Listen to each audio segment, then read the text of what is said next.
What's up, you guys? 9 up, and today is Wednesday, so we're gonna be doing dimensions, realms, realities, universes, and all things of that nature. That's what we do on Wednesdays on my channel.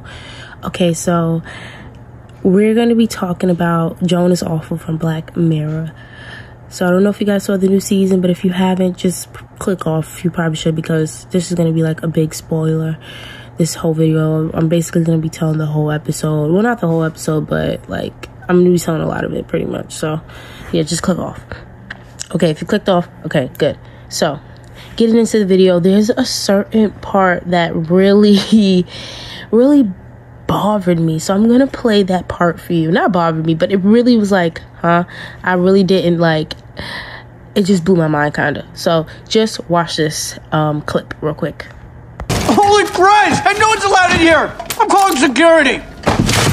If you call security, I will break your arm. Don't think I won't, because I will. Understood? Yes, Miss Hayek. Okay. How do we get in here? What's that?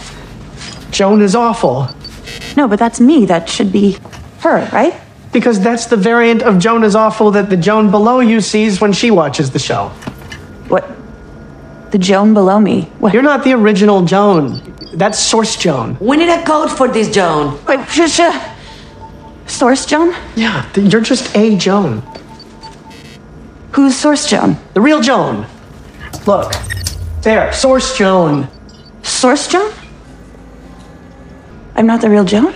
You're a version of Joan played by a digital likeness of Annie Murphy. Who's Annie Murphy? The actress. There. Look familiar? Schitt's Creek? No? Great show. You're playing an adaptation of Joan. Look. Source Joan lives in reality. When Source Joan watches the TV show Joan is Awful, she sees you playing her. That show is the fictive level we're on right now, here. The fictive level? Yes, fictive level 1. Like I said, this is an adaptation of Joan's life. You're in a show right now. I'm in a show right now? Come on. Have you seen where you live? Who could afford a place like that? It's a TV show house. I mean, look at me. Michael Cera licensed his face, just like Annie Murphy licensed her face to play Joan on level 1, and Salma Hayek licensed her face to play Joan on level 2, and to play herself here on level 1. Whoa. I'm not playing myself. I am myself. Yeah, but it tracks that you believe that because you're coded to play yourself on this level. What?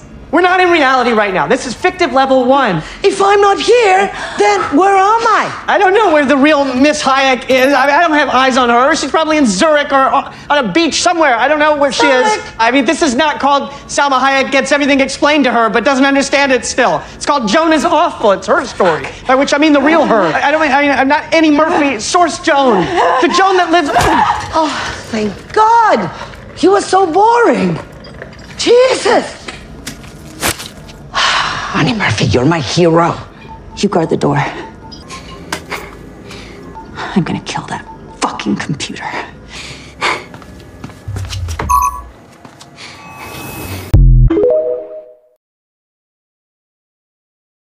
Okay, so as you can see in the clip I just played, he's explaining something kind of confusing, but basically he's just saying that Joan that we are seeing that's being played by Annie Murphy, that's AI generated, is not in their natural world or whatever, however you would say that, their base world, whatever, blah blah blah, right?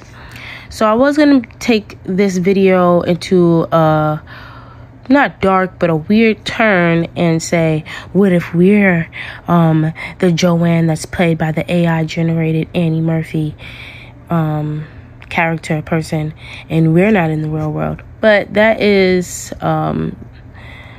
you can't prove that, you can't disprove that. So let's just go into a more more realistic route and say, what if Netflix will do something like that? What if Netflix is planning on making like AI generated stuff about us, and basically they're just telling us that we signed over and we agreed to it. We all know those agreement papers, or however you would say, the agreement document, whatever form, where you agree to the terms and conditions. It's long and nobody reads it, right? So I just want you guys to watch this like short clip just to kind of push my point that Netflix could be moving into this route sooner than we think. Speaking of the real world, Black Mirror episodes often shine a light on things that are happening here. It's only a matter of time before AI machines like Streamberry write, animate, and produce their own shows without the need of writers, actors, and crew. I mean, there are already completely animated shows being made by AI right now, like this Seinfeld-inspired one that airs on Twitch. But something tells me we have a bit more time before we get to Joan is Awful quality levels. It's also a bit ironic that Netflix aired a show about the dangers of AI writing when it's currently fighting the Writers Guild over AI writing. First off, I want to say I used this clip from Think Story on YouTube. They did a video explaining the ending of Joan is Awful on Black Mirror, and I liked the video. I feel like this clip really pushed what I was trying to say, and I couldn't have said everything they said in this video any better. Also, I want to just add that clearly Netflix is saying that they are Streamberry or whatever that streaming service was in Joan is Awful. Joan is Awful, right? So I feel like Netflix exposed themselves and what they can do to us, and probably has done already. It's probably already listening to like little things that somebody somewhere is saying and use it somehow, some way. And like you just seen in the last clip I just played, they are like having some type of problem with writers and them doing some type of AI generated writing, right? So there, that's a whole thing. Look that up and check that out if you want to. But if you're still not convinced and this video didn't prove my point enough, just watch this last clip and that will be the end of this video. So thank you so much for watching this video. It's 9CHT9. Watch this last clip and have a great rest of your week. Make sure you crush it. Let's dive into some of these terms and conditions. As we saw in Black Mirror's Joan is Awful, the actor slowly starts to fall apart and spiral once she realizes how alienating it can actually be to release your full likeness in perpetuity to a company who will create a show on you. And in order to reclaim the remainder of her alienated self and identity, Joan hatches a master plan and destroys something in the end. If you want to know what that means, go watch the episode. Now let's look at the terms and conditions and what you missed, the privacy policy of Netflix. Before we dive into Netflix's terms of use and privacy policy, I feel that it's important to define what both of these documents are. Terms and conditions are simply defined as a document governing the contractual relationship between the provider and the service of its user. Especially for Netflix, a subscription-based platform, they should and must clearly tell you how you're going to be paying for your subscription, inform you when you can and can't get a refund, warn you about the legal repercussions you could face by taking copyright-protected material off of the platform and reproducing it for profit. By the way, you won't be violating this policy if you're doing something that is reproducing parts of a work and providing commentary or analysis, because that does fall under fair use. However, you must know that putting a fair use disclaimer on a video and reproducing just a full part of the material for profit, that's not fair use. It's much more complex than you think. Netflix also lets us know that the Netflix library is regularly updated. Yeah, we know because you take off all the best shows. Yep, I'm 9, but thank you.